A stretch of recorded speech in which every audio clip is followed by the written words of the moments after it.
নারী টি-20 বিশ্বকাপে নিজেদের তৃতীয় ম্যাচে 10 অক্টোবর ওয়েস্ট ইন্ডিজের মুখোমুখি হবে বাংলাদেশ। ম্যাচ শুরু হবে রাত 8টায়। প্রথম ম্যাচে স্কটল্যান্ডকে হারানোর পর নিজেদের দ্বিতীয় ম্যাচে ইংল্যান্ডের কাছে হেরে যায় বাংলাদেশ নারী দল। ফলে বি গ্রুপ থেকে সেমিফাইনালে যাওয়ার পথ অনেকটা কঠিন হয়ে দাঁড়িয়েছে।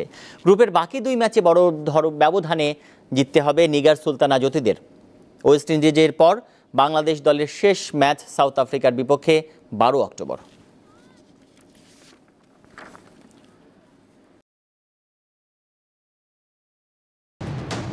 স্বাগত দীপ্ত সংবাদের সাথে আছি আমি তানভীর খন্দকার। রাজধানীতে চলাচলকারী অর্ধেক বাসই মেয়াদ উত্তীর্ণ, যা পরিবেশ দূষণ ও দুর্ঘটনার ঝুঁকি বাড়াচ্ছে বলে জানিয়েছেন গণপরিবহন বিশেষজ্ঞরা।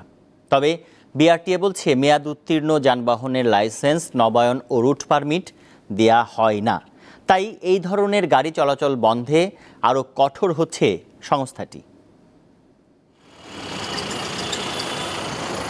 রাজধানীর একটি রুটে মেট্রো রেল চললেও বাকি সব রুটে যাতায়াতের প্রধান ভরসা বাস।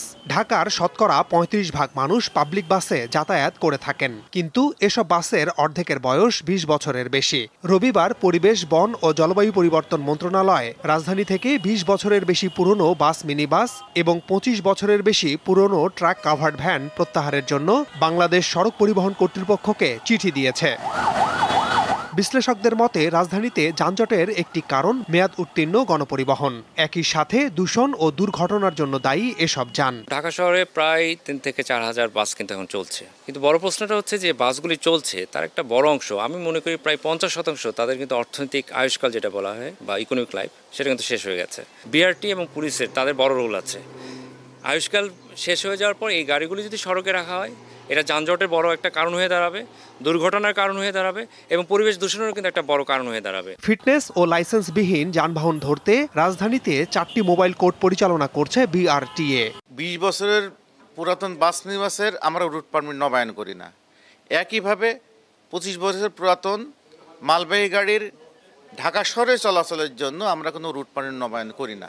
যদি কোনো গাড়ির দেখা যায় রুট পারমিট নাই, ফিটনেস সার্টিফিকেট না, তার বিরুদ্ধে আইনগত যে ব্যবস্থা আছে, সড়ক পরিবহন আইনের বিভিন্ন ধারা অনুযায়ী যে শাস্তিযোগ্য অপরাধ, তার আওতায় আনা হচ্ছে। বিশ্লেষকদের মতে পাবলিক বাস নির্ভর রাজধানীতে ফিটনেস ও মেয়াদ উত্তীর্ণ গাড়ি প্রত্যাহারের সাথে সাথে বিকল্প গণপরিবহনের ব্যবস্থা করতে হবে। তা না হলে ভোগান্তি বাড়বে নগরবাসীর।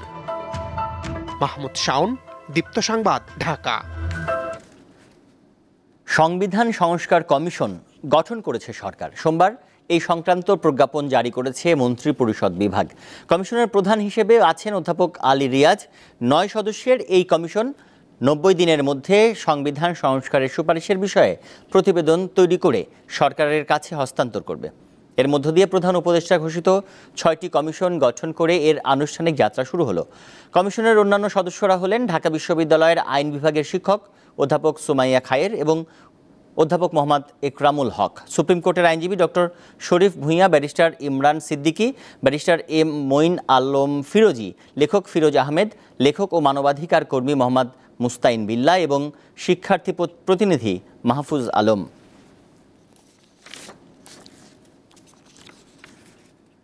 নেত্রকোনায় ধীর গতিতে কমছে বন্যার পানি, তবে ময়মনসিংহের পরিস্থিতি অবনতি হয়েছে।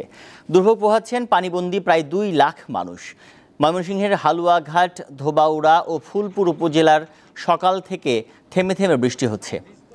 দুর্গতদের মাঝে শুকনো খাবার ও বিশুদ্ধ পানির চরম সংকট দেখা দিয়েছে। এদিকে সোমবার থেকে সীমান্তবর্তী 5টি ইউনিয়নে পানি নামতে শুরু করলেও এই পানি নেমে ভাটির দিকে নতুন করে প্লাবিত হয়েছে আরও অন্তত 50টির মতো গ্রাম। উপজেলার প্রাথমিক বিদ্যালয়, মাধ্যমিক বিদ্যালয়গুলোকে আশ্রয় কেন্দ্র হিসেবে ঘোষণা করা হয়েছে। আশ্রয় কেন্দ্রগুলোতে এখন নারী ও শিশুসহ 2000 মানুষ আশ্রয় নিয়েছে।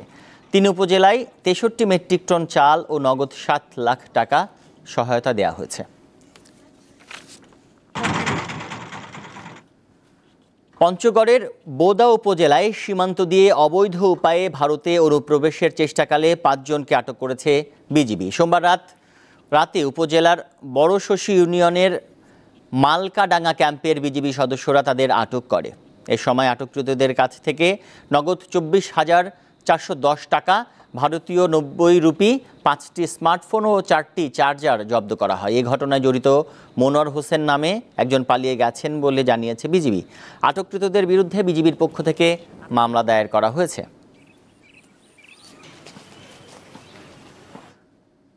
গুড় দিয়ে মুড়ির মোয়া তৈরি করে সংসারে সচ্ছলতা ফিরিয়েছেন কুড়িগ্রামের সাইফুল ইসলাম। তার কারখানায় কর্মসংস্থান হয়েছে আরও 20 থেকে 25 নারী পুরুষের। কারখানা মালিক সাইফুল ইসলাম গুড়ে মেশানো মুড়ির দলা করে ছড়িয়ে দিচ্ছেন মাটিতে বেছানো প্লাস্টিকের ওপর, আর কর্মীরা তেল মাখানো হাতে ঘুরিয়ে ঘুরিয়ে করছেন গোলাকৃতির মোয়া। কুড়িগ্রামের উলিপুর উপজেলার থেতলারি ইউনিয়নের প্রত্যন্ত এলাকা গোড়াইপিয়ার গ্রামে এভাবেই তৈরি করা হচ্ছে মোয়া। সংসারের অভাব মেটাতে 3 বছর আগে নিজ বাড়িতে মোয়া বানানো শুরু করেন সাইফুল ইসলাম। খাঁটি গুড় ও ভালো মানের মুড়ি সংগ্রহ করে তৈরি করা মোয়া সুস্বাদু হওয়ায় তাকে আর পেছনে ফিরে তাকাতে হয়নি। তো টাকা লাগে, এখানে টাকা আমার কম, ভবিষ্যতের জন্য যদি টাকা পয়সা বেশি থাকতো আমি অন্য আরো বাড়াইতাম, লোকগুলো আরো মালের চাহিদা বাড়াইতাম। 10 বছর বাইসাইকেল ও রিকশা মেরামতের কাজ করেছেন সাইফুল, কিন্তু 4 বছর আগে শারীরিক অসুস্থতার কারণে বন্ধ হয়ে যায় সে পেশা। এ সময় এনজিও থেকে নেয়া স্বল্প পুঁজি দিয়ে শুরু করা হয় মোয়া তৈরির ব্যবসা। বর্তমানে তার কারখানায় কাজ করছে 20 থেকে 25 জন কর্মী। 2-3 ঘন্টা আমি মোটামুটি 2 থেকে 300 প্যাকেটিং করে থাকি। টাকা দিয়ে সংসারে কিছু আয় উন্নত করতে পারি, ছেলেমেয়েদেরকে ভালোভাবে লেখাপড়া করাতে পারি। আশা করি আল্লাহর কাছে যেন এই মলার ফ্যাক্টরিটা আরো উন্নত হয়। সাইফুল ইসলামের কারখানায় প্রতিদিন তৈরি হচ্ছে 8 থেকে 10 হাজার মোয়া। এসব মোয়া কুড়িগ্রামের উলিপুর, রাজারহাট ও চিলমারী উপজেলায় ব্যাপক চাহিদা রয়েছে। দীপ্ত, বার্তা কক্ষ। এবার জানাবো আন্তর্জাতিক প্রসঙ্গ। উত্তর ইসরায়েলের বিভিন্ন সামরিক বেসামরিক স্থাপনাকে লক্ষ্য করে বেশ কয়েকটি রকেট ছুঁড়েছে হিজবুল্লাহ। উত্তর ইসরায়েলের নাহারিয়া, হাইফা, একফরে এবং ক্রায়ট শহরকে লক্ষ্য করে ছোড়া হয়েছে এসব রকেট। অবশ্য লক্ষ্যবস্তুতে আঘাত হানার আগেই অধিকাংশ রকেট ধ্বংস করেছে ইসরায়েলি প্রতিরক্ষা বাহিনী। এদিকে ইসরায়েলের মধ্যাঞ্চলে ক্ষেপণাস্ত্র হামলা চালানোর দাবি করেছে ইয়েমেনের হুতিরা। সোমবার ইরান সমর্থিত গোষ্ঠীটি জানায় মধ্যাঞ্চলের জাফা শহরে 2টি ক্ষেপণাস্ত্র ছোড়া হয়। ইসরায়েলি বাহিনী বলছে ইসরায়েলের মধ্যাঞ্চলের আকাশে একটি সারফেস টু সারফেস ক্ষেপণাস্ত্র শনাক্তের পর তা প্রতিহত করা হয়েছে। যুক্তরাষ্ট্রের ফ্লোরিডার দিকে এগিয়ে যাচ্ছে হ্যারিকেন মিল্টন। স্থানীয় সময় বুধবার রাতে এটি ক্যাটাগরি 5 মাত্রার হ্যারিকেনের রূপ নেয়। আবহাওয়া বিষয়ক সংস্থা জানিয়েছে শক্তিশালী এ সামুদ্রিক ঝড়টি পশ্চিমাঞ্চলীয় গালফ উপকূলে আঘাত হানবে। হ্যারিকেনের প্রভাবে ওই অঞ্চলে বন্যা এবং 8 থেকে 12 ফুট পর্যন্ত জলোচ্ছ্বাসের সৃষ্টি হতে পারে। সতর্কতার জন্য হাজার হাজার মানুষকে নিরাপদ আশ্রয়ে সরিয়ে নেওয়া হয়েছে। এর আগে গত সপ্তাহে হ্যারিকেন হেলেনের প্রভাবে যুক্তরাষ্ট্রে অন্তত 226 জন মারা যায়। বাস্তুচ্যুত হয় হাজার হাজার মানুষ।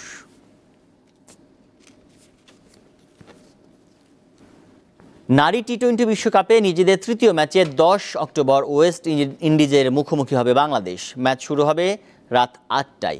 প্রথম ম্যাচে স্কটল্যান্ডকে হারানোর পর নিজেদের দ্বিতীয় ম্যাচে ইংল্যান্ডের কাছে হেরে যায় বাংলাদেশ নারী দল। ফলে বি গ্রুপ থেকে সেমিফাইনালে যাওয়ার পথ অনেকটা কঠিন হয়ে দাঁড়িয়েছে।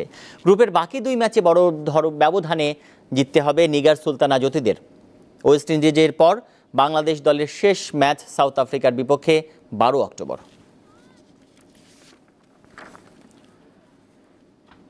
দীর্ঘ 22 বছরের পেশাদার ক্যারিয়ারের ইতি টানলেন বার্সেলোনা ও স্পেনের সাবেক মিডফিল্ডার অ্যান্দ্রেস ইনিয়েস্তা। 40 বছর বয়সী ইনিয়েস্তা সোমবার সামাজিক যোগাযোগ মাধ্যমে ভিডিও বার্তায় এই ঘোষণা দেন। 2002 সালে বার্সেলোনার সাথে তার যাত্রা শুরু। সময়ের সঙ্গে বিশ্বের সেরা মিডফিল্ডারদের একজন হিসেবে নিজেকে প্রতিষ্ঠিত করেন তিনি।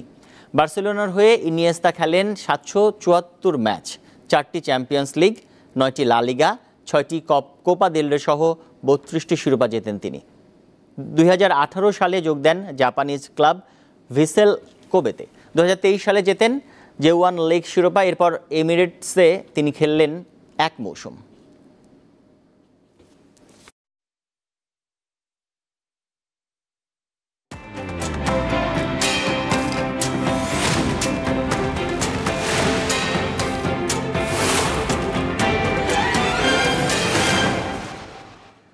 এবার জানাবো এক নজরে দৈনিক পত্রিকার শিরোনাম। দৈনিক আজকের পত্রিকা শিরোনাম করেছে পুলিশের এসআই নিয়োগে রাজনৈতিক কৌশলের কথা বলছে।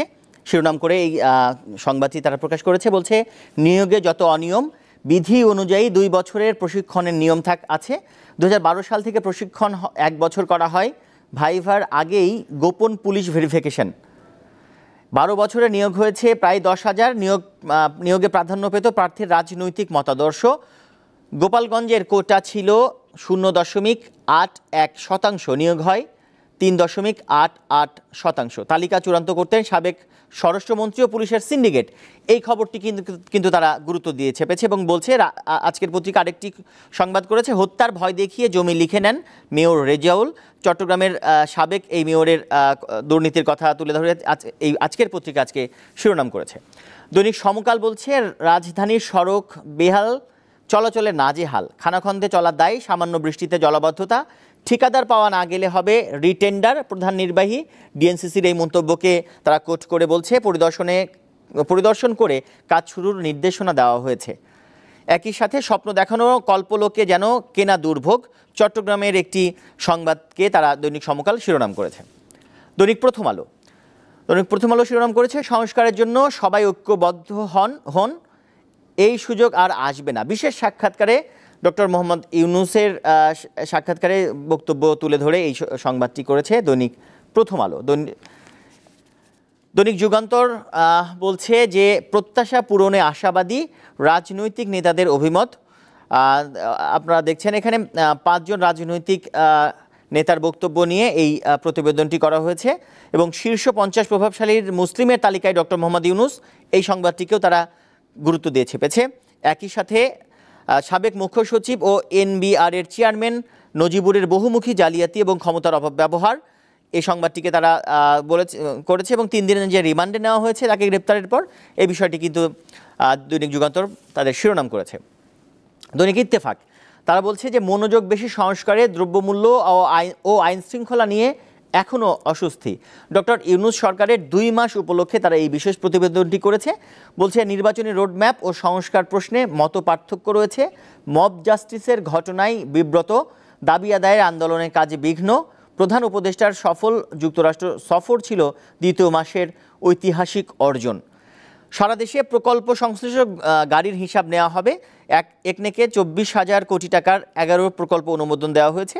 এই বিষয়টি নিয়ে কিন্তু দৈনিক ইত্তেফাক শিরোনাম করেছে। দৈনিক কালের কণ্ঠ বলছে ব্যবসা গোটাচ্ছে 1.5 শতাধিক কোম্পানি। ব্যবসা প্রতিষ্ঠান বন্ধ হলে বেশি প্রভাব পড়বে কর্মসংস্থানে। এই বিষয়টি নিয়ে কিন্তু তারা প্রতিবেদন করেছে। অপকর্মের সম্রাট সাবেক মন্ত্রী ইমরান, এই বিষয়টিকে তারা গুরুত্ব দিয়ে চেপেছে এবং আরও একটি বিষয়ে তারা গুরুত্ব দিয়ে চেপেছে বিশ্বের প্রভাবশালী মুসলিমদের তালিকায় ডক্টর ইউনূস, এই বিষয়টিকে কিন্তু তারা গুরুত্ব দিয়ে চেপেছে। দর্শক, এই ছিল আজকের পত্রিকার শিরোনাম। দর্শক, এই ছিল এখনকার মতো। আমাদের পরের সংবাদ বেলা 12টায় দেখার আমন্ত্রণ। এছাড়াও আরও তথ্য ও বিনোদনের খবর পেতে যুক্ত থাকুন দীপ্ত টিভির ডিজিটাল প্ল্যাটফর্মগুলোতে। ধন্যবাদ সবাইকে।